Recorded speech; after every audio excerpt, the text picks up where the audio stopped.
Yo, what's up guys? Hope everybody's doing well. Real Madrid versus Barcelona 4-0. I have a big issue with that 4-0. I don't think it should have gone all the way to a 4-0. Real Madrid should have scored at least a goal. If I'm being quite honest, should have scored more than one goal. I know that Barcelona is looking a lot better since the beginning of the season. And that's saying a lot. I think that momentum has definitely helped out Barcelona, but this is El Clasico and this is its own entity, if you will.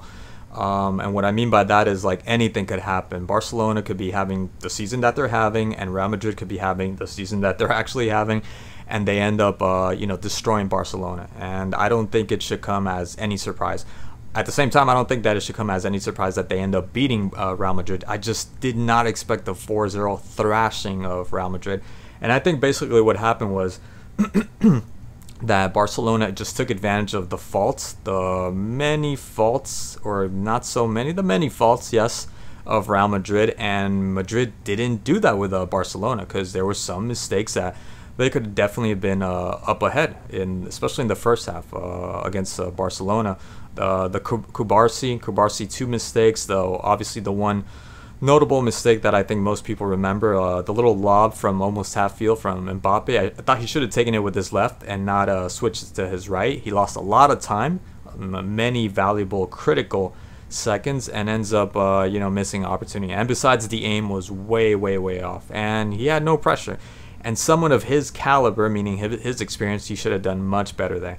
And that's not even like touching the surface, because he had way many opportunities to be able to score, especially with the offsides. I don't know how many times it took. I think Mbappe is still offside. Someone please go tell Mbappe that he's still offside, because there were so many offsides that you should have recognized a pattern of what Barcelona were doing, and you should have caught wind of that and taken full advantage of that, because to me that seemed like very risky football from Hansi Flick in Barcelona.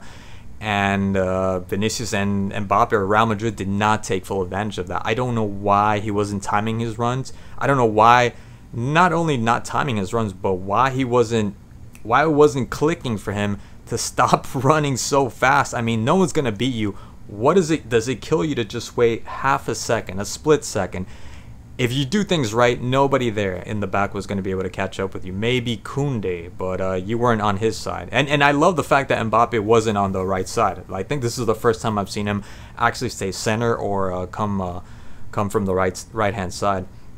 So he did that well. That's about it. And obviously, by the time he missed the opportunities that he wasn't offside, I mean, emotionally and just morale-wise, defeated. What do you expect? Nobody at that point, after messing up so many times, after screwing things up way too many times, even a Lamine Yamal, even Lewandowski, definitely Rafinha, would have missed the opportunities that Mbappe had, because we've seen Mbappe in the World Cup, just clutch player when the team needs him. Obviously that's France. He feels a lot more comfortable, the language, the culture, it's home. He feels at ease with his team. Yes, he's got Tchouaméni, he's got what's his name, Camavinga, Mendy, but it's still not the same thing. But suffice to say that we've seen him play at that level, and he can make things happen when the pressure's on. He definitely has that capability, but emotionally speaking, he's not there. The whole scandal that's going on with the Swedish thing, and I don't know, it just doesn't feel there yet. He's not at home. He doesn't feel like he hasn't settled into Madrid the way, and that's gonna take some time, the way he would like to. And I mean, what better place to do that than Madrid? The Marcelo effect. Takes 2-3 years for you to start playing good. Rodrigo, same thing. Vinicius, same thing. I always keep saying this. Barcelona now are doing that. You see, and it so happens to be Brazilians. I don't know if this is a coincidence or what, but Rafinha. Look what's happening with Rafinha. It took 2 seasons for him to start playing well. So yeah, definitely they missed out on a lot of opportunities to be able to score at least a goal, and honestly, and really be up on top in this game, especially at least in the first half. In the first half, they should have had 2-3 goals. The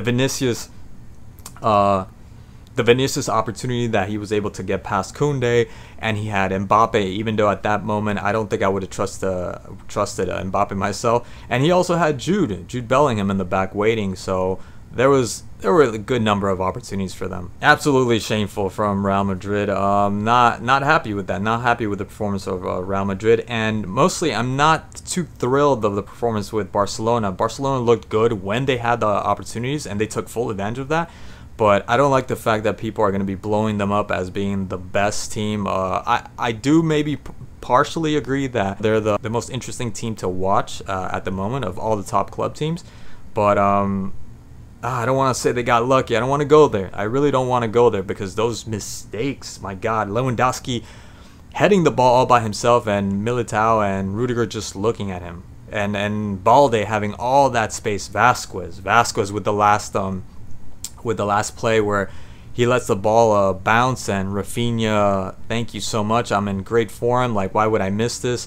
Ends up getting that 4-0. You know, players like that. Mendy, not on the same page with the offside with the first goal. Beautiful pass by Casado. And Lewandowski, again, showing, just like Lamine Yamal with his goal, showing Mbappe how it needs to be done. That was from outside the box.